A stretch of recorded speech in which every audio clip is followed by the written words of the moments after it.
로마서 1장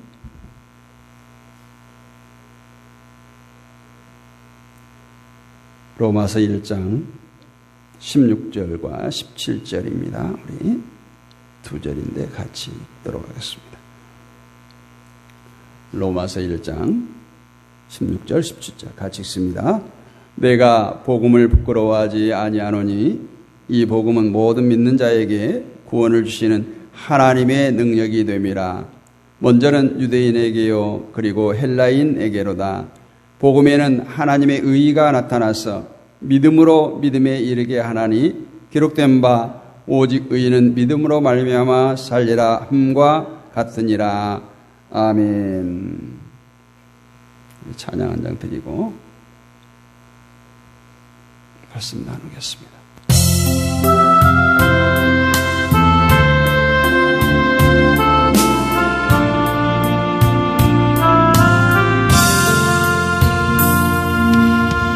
세상 흔들리고 사람들은 변하여도 나는 주를 섬기리. 주님의 사랑은 영원히 변하지 않네. 나는 주를 신뢰해.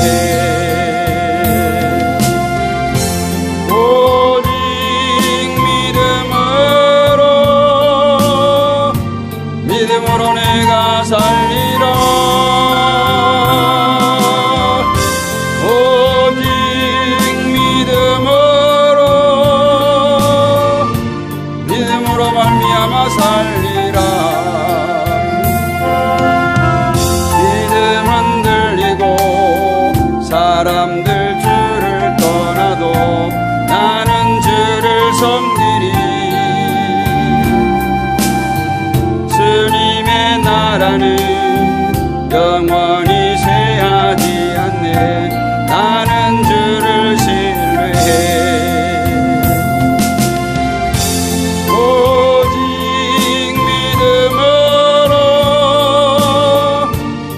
믿음으로 내가 살리라.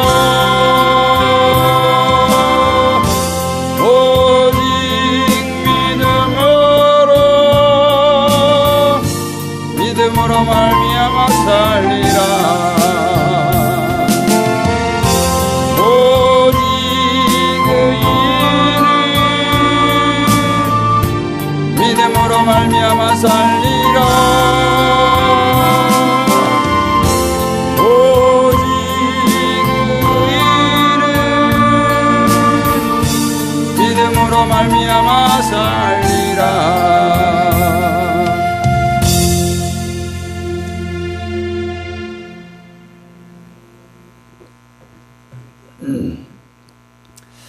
오늘 말씀의 제목, 믿음으로 산다는 것. 요즘 젊은이들의 결혼 조건을 많이 내걸죠. 스펙도 중요합니다. 또 외모도 중요합니다. 또 능력도 중요하죠.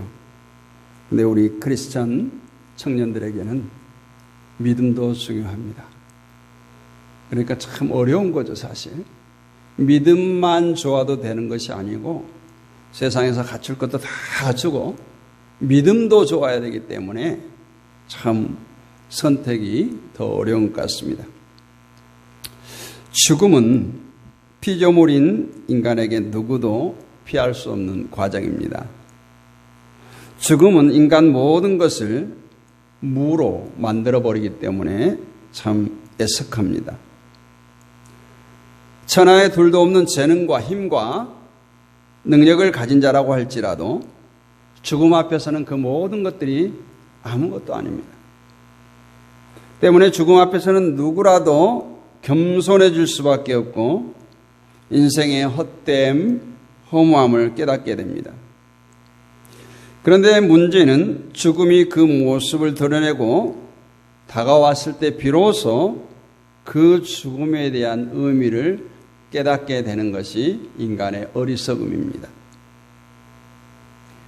평소에는 죽음이 나와 상관없는 것처럼 또 죽음이 나와는 멀리 있는 것처럼 세상에 자기 것을 남겨놓기 위해서 길을 쓰고 살다가 죽음이 정말 내 문턱에 다가왔을 때 그때서 내가 왜 이렇게 살았던가 인생의 무상함을 알게 됩니다.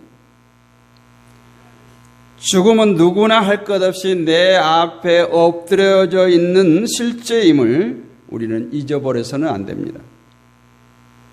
가끔 우리는 원치 않은 질고로 시한부 인생을 사는 사람들을 주변에서 보게 됩니다. 그런데 그 시한부를 누가 정합니까? 대부분 주치의들이 정하죠. 의사예요. 그런데 그 의사조차도 감히 인간의 생명의 수완을 정확히 모른다는 거예요. 그래서 어떤 사람은 앞으로 6개월 정도 살겠습니다 한데 병을 고침받고 그냥 20년, 30년 사는 사람도 있고 또 아무렇지 않는 것처럼 얘기했는데도 갑자기 세상을 떠난 사람도 있습니다. 인간이 만약 죽음의 실체를 의식하고 산다면 전혀 다른 삶을 살 것입니다. 세상에 집착하지 않고 자기 자신에게 집착하지 않고 하루하루를 정말 값지게 살아낼 것입니다. 여기서 믿는 자와 믿지 않는 자의 차이점이 등장하게 됩니다. 믿지 않는 자도 죽음을 의식하고 사는 자가 있어요. 인생의 헛됨을 미리 알고 세상 것에 집착하지 않는 채 살아가는 사람도 있습니다. 그러나 그들은 단지 인생의 허무함 때문에 세상에 대한 집착을 잃어버린 것에 지나지 않습니다. 그러나 성도는 인생의 허무함 때문에 세상에 대한 미련을 버리는 것이 아니라 세상에서의 인생보다 더 소중한 인생이 나를 기다리고 있음을 발견했기 때문에 이 세상에 미련이 없는 거예요. 거듭남의 비밀을 아는 자로서 가치관이 변한 삶을 살게 되는 것입니다. 이와 같이 성도에게 있어서 죽음이란 끝이 아니라 새로운 세계의 시작을 의미합니다. 죽지 않는 자는 새로운 세계를 알 수가 없어요. 새로운 세계라는 것은 부활의 세계입니다. 죽고 다시 산 자들의 세계예요. 이 세계를 우리에게 주시고자 주님이 오셨고 죽으시고 부활하신 것입니다. 따라서 성도의 인생은 죽음으로 끝나는 허무가 아니라 새로운 세계의 세상이 열리는 소망이라고 말할 수가 있습니다. 그래서 우리는 죽음을 두려워하지 않는 거예요. 만약 믿음을 알지 못한 자들이 이러한 말을 들으면 오히려 우리에게 허무맹랑하다라고 말할 겁니다. 우리 역시 믿음이 없었다면 이런 말들에 귀를 막고 돌아섰을 사람들이에요. 그런데 지금 이런 말들이 나에게 힘이 되고 세상을 어떻게 살아가야 하는가에 대한 지표가 된다면 그것은 내 안에 믿음이 있다는 증거이기도 합니다. 그러면 도대체 믿음이 무엇입니까? 믿음이 무엇이기에 우리로 하여금 세상 사람들이 보면 비현실적이고 허무맹랑한 말에 귀를 기울이게 하고 그 말씀들을 받아들이도록 한 것입니까? 오늘 이 시간에는 그 믿음에 대해서 깊이 살펴보기를 원합니다. 앞서 인간의 죽음에 대해서 말씀드리면서 죽음 앞에서는 모든 것이 무다라고 했어요. 그런데 성경은 인간을 죽은 자로 선언했어요. 그것은 이미 창세기 2장 17절에서 선악을 알게 하는 나무의 실과를 먹지 말라 내가 먹는 날에는 정녕 죽으리라 이렇게 선포했단 말이죠. 이 말씀을 통해서 정해진 인간의 운명이 죽음이라는 거예요. 인간이 선악과를 먹는 순간 인간의 운명은 죽음으로 던져졌습니다. 영혼과 육신의 죽음에 처한 거예요. 그 죽음은 인간을 무의 상태로 빠뜨렸습니다. 이 말은 이제 인간에게서는 생명이 되는 그 어떤 모습도 찾아볼 수가 없다라는 선언이에요. 이것이 죽음의 상태입니다. 생명의 조그마한 흔적도 찾아볼 수 없는 죽음의 존재, 이것이 인간에 대한 바른 진단입니다. 오늘 우리가 믿음의 실체를 깨닫기 위해서는 먼저 자신에 대해서 이런 진단을 내리고 말씀을 대해야 됩니다. 나에게는 생명이 되는 어떤 흔적도 찾아볼 수 없고 오직 죽음의 흔적만 보여지는 존재에 지나지 않는다. 이런 자기 진단이 내려진 자들이 믿음의 실체를 이해할 수 있다라는 거예요. 오늘 본문 말씀에 복음에는 하나님의 의가 나타나서 라고 말씀합니다. 우리가 복음 하면 기쁜 소식이라는 말씀을 들었습니다. 그렇다면 왜 복음이 기쁜 소식인지 이해하고 계십니까? 그리고 진심으로 우리에게 복음이 기쁜 소식으로 자리하고 있습니까? 가장 기본적이면서 또 어려운 질문이에요. 그러나 기쁘다는 것을 감정적으로 느끼고 있느냐는 것을 묻는 것이 아니에요. 복음의 기쁨을 느끼고 싶다고 해서 느껴지는 것이 아닙니다. 복음을 깨닫는 가운데 자연히 알게 되는 기쁨이에요. 복음이 우리에게 기쁜 소식이 될 수 있는 것은 오늘 본문의 말씀처럼 복음에 하나님의 의가 나타났기 때문입니다. 복음은 땅에서 솟아난 것이 아니라 하늘에서 주어진 것이지 않습니까? 결국 이 말은 하나님의 의는 땅에 있는 의가 아니라 하늘에서 주어진 의다, 이 말씀이에요. 하나님의 의는 인간의 모든 의를 부정하고 내려옵니다. 하나님은 없는 가운데서 있게 하시고 죽은 자 가운데서 살리게 하시는 분이시기 때문에 의가 없는 세상에 의가 있게 하기 위해서 하늘의 의를 세상에 보내시는 거예요. 따라서 하나님의 의 앞에서 인간의 어떤 형태의 의도 있을 수 없다라는 것이에요. 이것은 앞서 말한 바와 같이 인간은 그 어떤 의의 흔적도 찾아볼 수 없는 죽음의 존재라는 것을 이해할 때 자연히 깨닫게 되어지는 겁니다. 그렇다면 여기서 1차적으로 요구되는 것은 인간은 의를 행할 수 없는 죽은 존재다라는 거예요. 이 믿음이 바탕에 있어야 돼요. 그런데 인간이 무능력하다 하면 누가 믿겠어요? 누가 인정하겠어요? 인간은 항상 불가능에 대해 끊임없이 도전을 하면서 무한한 가능성을 안고 살아가는 존재입니다. 할 수 없다가 아니라 할 수 있다. I can do it 외치면서 하면 된다. 할 수 있다 외치지 않아요? 이런 긍정적인 사고방식을 토대로 해서 인간의 능력과 가능성을 나타내 보이려고 해요. 이런 인간이 너는 아무것도 할 수 없어. 너는 아무것도 아니야. 이러한 말에 수긍할 수 있겠느냐 이 말이에요. 분명히 복음에는 하나님의 의가 나타납니다. 그리고 그 의가 우리를 살립니다. 그러나 복음이 주어졌다고 해서 하나님의 의가 나타났다고 해서 자연스럽게 자동적으로 구원받는 것이 아니에요. 오늘 16절 말씀에 모든 믿는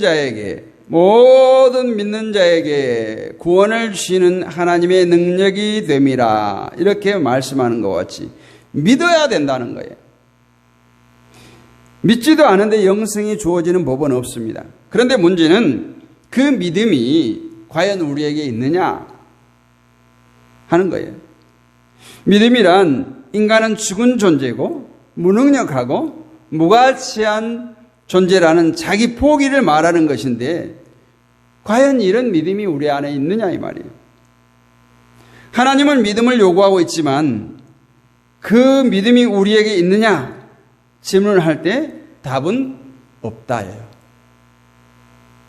인간에게 애당초부터 복음에 대한 하나님의 의를 의지하고 믿을 만한 자질도 없고 믿음도 없어요. 그렇기 때문에 의가 외부에서 주어져야 했던 것입니다. 의가 주어졌을 때 그 의를 믿을 만한 자질이 애초부터 있었다면 그 자질을 갈고 닦아서 믿음으로 발전시키면 됐겠죠. 그렇게 되면 굳이 하나님의 의가 필요 없어요. 그렇다면 분명히 하나님은 믿음을 요구하고 계시는데 정작 우리에게서 믿음을 찾아볼 수 없다면 어떻게 해야 되겠습니까?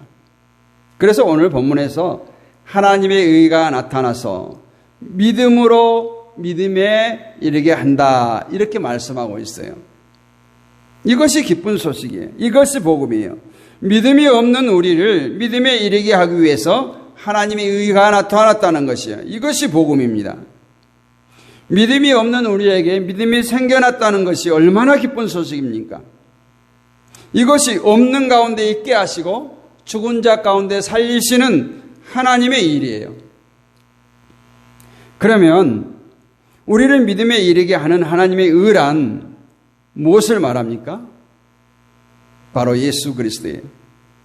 로마서 3장 21절을 보면 이제는 율법에 하나님의 한 의가 나타났으니 율법과 선지자들에게 증거를 받은 것이라 이렇게 말씀합니다. 율법과 선지자가 증거하는 분은 예수님이고 율법 외에 한 의가 예수님을 가리키는 것입니다. 결국 복음은 예수님을 나타내는 것이고 그 예수님께서 믿음 없는 우리에게 믿음을 나눠주셔서 믿음에 이르게 하신다는 것이 바로 복음, 기쁜 소식이에요. 그런데 사람들은 세상에 오셔서 십자가를 지시고 죽으신 것은 예수님의 일이고 그냥 그 예수님을 믿는 것은 우리 인간들이 해야 할 일이다 이렇게 생각합니다. 분리시켜서는 안 되는 거예요. 즉 예수님이 오셔도 내가 안 믿어주면 그만이다는 식이에요. 이렇게 믿음을 자기 믿음으로 여기는 것이 바로 가짜 믿음이고 그 가짜 믿음으로 믿는 예수는 가짜 예수일 수밖에 없습니다.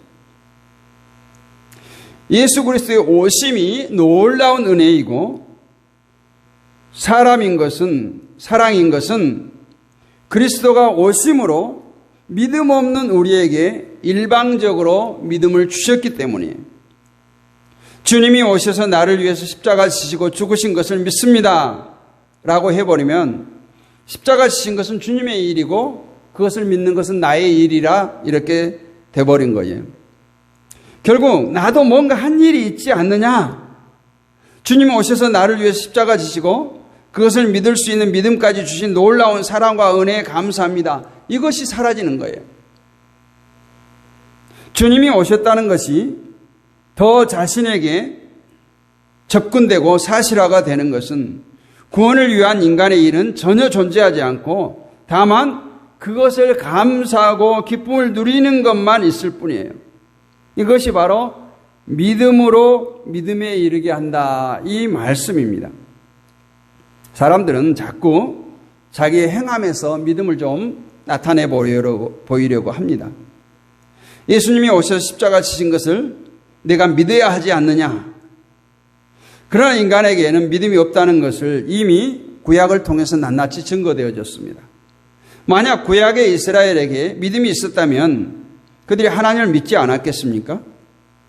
그들은 비록 하나님을 믿는다고 했지만 그것은 하나님이 요구하는 믿음이 아니라 자신들이 생각해낸 믿음에 지나지 않았습니다. 그래서 하나님의 의가 되시는 예수님을 보내셔서 예수님을 믿을 수 있는 믿음까지 책임지게 하신 것입니다. 우리는 주님께서 믿음을 주셨기 때문에 믿음으로 살아가게 된 자들이에요. 즉 믿음으로 믿음에 이르게 된 줄로 믿습니다. 이것이 우리들이라면 과연 우리가 해야 할 일은 무엇인가? 믿음으로 믿음에 이르게 된 이 놀라운 은혜와 축복에 감사하며 사는 거예요. 이런 사람들은 믿음을 내 믿음이라고 하지 않습니다. 언제나 주님이 주신 믿음으로 살기 때문에 그것에 대해서 감사하는 거예요. 자연히 자기를 자랑하지도 않습니다. 왜? 내가 한 것은 아무것도 없기 때문에 모든 것이 주님이 주신 은혜이기 때문에 그렇습니다. 우리가 예수님을 드러내는 것이 아니라 복음, 스스로 예수님을 드러내고 증거할 것이 따라서 성도는 내가 예수님을 증거하기 위해서 뭘 해야 할까 생각하는 것이 아니라 예수께서 하신 일이 무엇인가를 묵상하면서 감사하며 기뻐하면서 그것을 누리며 사는 거예요. 그러면 모든 일은 주님이 알아서 하실 것이고 이것이 바로 하나님의 의가 나타난 의의 도구로 사는 길임을 믿습니다. 오늘 믿음으로 믿음에라는 말씀의 의미는 하나님께서 우리에게 복을 주시고 그 복음으로 구원에 이르도록 한다는 내용이에요. 그런데 문제는 복음이 주어졌다고 해서 자동적으로 구원받는 것이 아니라 믿음이라는 조건이 제시되었다는 점이죠. 즉 복음을 주시고 그 복음을 믿으면 구원해 준다는 것이 하나님의 원칙입니다. 그래서 구원을 외치는 교회들은 하나같이 예수 믿으면 천국 간다. 우리 다 같이 예수를 믿읍시다. 이렇게 외치고 있어요. 다시 말해서 예수님을 이 땅에 보내신 것은 하나님의 일이고 그 예수를 믿는 것은 우리가 할 일이다. 그러나 그렇게 되면 구원에 인간의 공로가 포함되게 되어 있어요. 그래서 믿음으로 믿음의 이 말은 예수님을 믿을 만한 자질도 없는 인간에게 주님께서 찾아오셔서 믿음을 선물로 주신 거예요. 때문에 믿음으로 믿음에 이르게 된 사람의 특징은 하나같이 내 의가 아니다. 내 믿음이 아니다. 나는 아무 공로 없다. 주님의 믿음으로 믿음에 되었음을 감사하며 살아가게 되는 것입니다. 오늘 믿음으로 믿음에 이르게 된 사람들은 어떻게 사는가? 오늘 17절 마지막에 기록된 바 의인은 오직 믿음으로 말미암아 살리라 이렇게 말씀하죠. 기록된 바 이 말은 무슨 말이에요? 사도 바울의 말이 아니라 이미 앞에서 누군가가 했던 말이다 이 말이에요.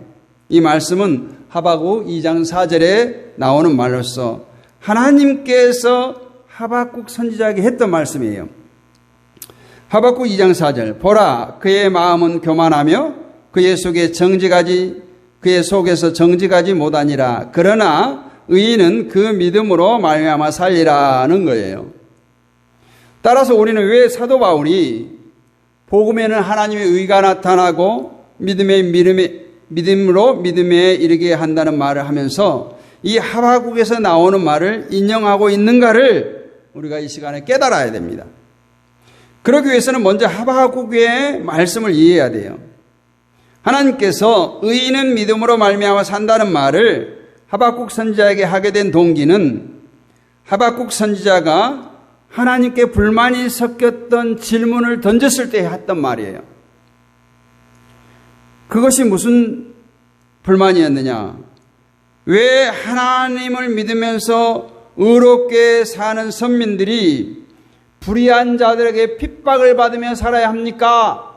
이렇게 하박국 선지자가 하나님께 따져 물었을 때 세상에 의로운 자들이 핍박을 받고 고통을 당하고 반면에 불의한 자들은 잘 사는 것을 보고 하박국 선지자가 불만을 토로한 거예요.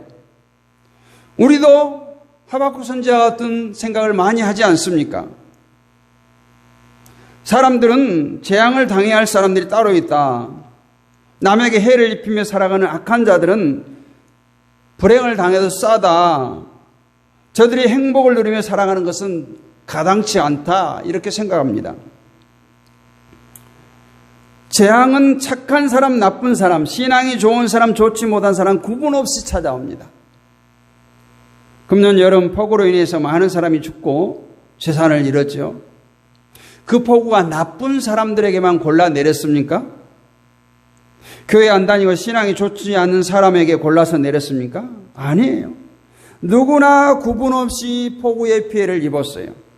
그럴 때 하나님 그동안 믿음으로 열심히 살았는데 왜 이러한 피해가 나에게 돌아옵니까? 이렇게 하소연할 수 있어요. 그 하소연에 대해서 하나님은 이렇게 말씀해요. 의인은 믿음으로 말미암아 사느니라. 이렇게 말하는 거예요. 오늘. 이것이 하나님의 대답이에요. 이 말은 사고가 나고 불행한 일을 겪어도 믿음으로 참고 견디라는 의미가 아니에요. 의인은 믿음으로 산다는 말은 우리가 믿음을 소유해서 어떤 불행한 일도 이겨내 가자 그런 뜻이 아니라 의인이란 어떠한 경우에도 믿음을 드러낸 사람이다 이 말이에요. 아멘입니까? 우린 자꾸 의인하면 의를 행하는 사람으로 착각하고 있어요. 어떤 불행도 꿋꿋하게 이겨나고 힘든 일도 잘 극복하는 사람을 의인이라고 생각합니다. 그러나 의인은 의를 보여주는 사람이 아니라 믿음을 보여주는 사람이 의인이에요. 그런 인간에게는 서두에 뭐라고 했어요? 의가 없다. 우린 죄에 갇힌 자들이에요. 그런 우리들에게 믿음을 주셔서 믿음으로 살아가게 하신 것이 바로 하나님이에요. 말씀이에요. 복음이에요. 예수 그리스도예요. 다시 말씀드리지만 우리의 삶을 의롭게 살라는 것은 믿음으로 이겨내라는 것이 아니에요. 그냥 하나님 하시는 대로 따라가는 것입니다.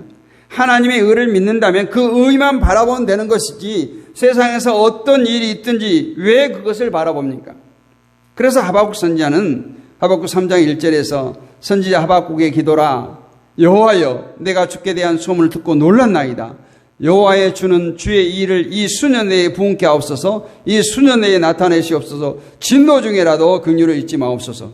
그 말을 듣고 나니까 악인은 의로 말미암아 살리라 듣고 나니까 하박국의 기도가 바뀐 거예요.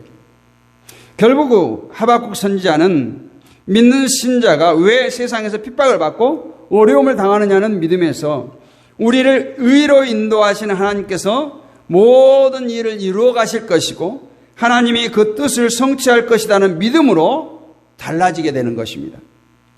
우리가 핍박을 받든 진노를 받든 어려움에 처하든 그것은 하나님의 일이고 우린 다만 하나님의 의를 믿고 따르고 살아갈 뿐이에요. 그 믿음을 하박국 선지자는 깨닫게 되었고 오늘 사도 바울이 의인은 오직 믿음으로 살리라 이렇게 우리에게 권면하고 있는 거예요. 이런 믿음으로 살아가게 되었기 때문에 17절 18절에서 어떤 경우에서도 구원의 하나님을 인해서 기뻐하겠다고 하박국 선지자는 고백하고 있는 것입니다. 인생을 살다 보면 진짜 열심히 믿음으로 살았는데 세상적으로 볼 때 불행을 겪는 경우가 한두 번이 아닙니다. 그때 하박국처럼 하나님 내가 열심으로 살았는데 왜 내게 이런 어려움을 있게 합니까? 이렇게 한다면 그것은 아직 믿음으로 살지 못한 자신을 고백한 거예요. 또 이 어려움도 내가 믿음으로 이겨야지 하는 것도 역시 믿음으로 살지 못하는 것입니다. 이것은 환경에 지기 싫어하는 자기 자존심이에요. 믿음으로 사는 사람은 내가 잘나서 예수 믿는 것이 아니라 주님께서 나에게 믿음을 선물로 주셔서 믿어왔다는 것을 알기 때문에 믿음으로 살았는데 왜 이 일이 있게 하는가 이 말을 할 수가 없어요. 애당초 내가 믿는 것이 아니었기 때문에.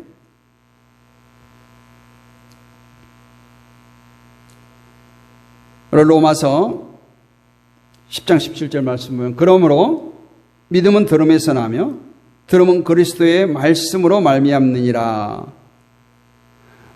그리스도의 말씀 중요한 거예요. 그리고 요한복음 1장 14절에 보면 말씀이 육신이 되어 우리 가운데 거하심에 우리가 그의 영광을 보니 아버지의 독생자의 영광이요 은혜와 진리가 충만하더라. 자, 보세요. 복음, 말씀, 육신 모두가 다 뭐예요? 예수 그리스도예요.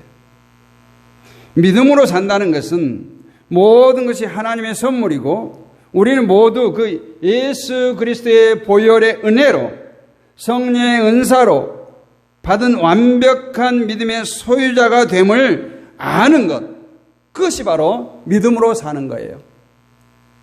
믿음으로 산다는 것은 말씀이 육신이 되어 우리 곁에 오신 예수 그리스도의 은혜와 진리 가운데 살아가는 것이 믿음으로 사는 것입니다. 내가 의를 행하려고 하면 결국 어떤 불행이 닥칠 때 이만큼 했는데 왜요? 이게 나올 수밖에 없어요. 그러나 선물로 받은 믿음, 하나님께서 우리에게 베푸신 은혜로 사는 사람은 어떠한 고통, 어려운 고난, 어려움이 닥친다고 할지라도, 실패가 닥친다고 할지라도 왜 나를 이렇게 버리십니까? 하나님께 따지지 않는다는 거예요. 하박국 선지자처럼 아무 소출이 없어도 여호와 하나님으로 인해 기뻐하는 것이 바로 믿음으로 산 자의 모습입니다. 날마다 우리 성도들이 그 믿음으로 승리하는 복된 성도들이 되시기를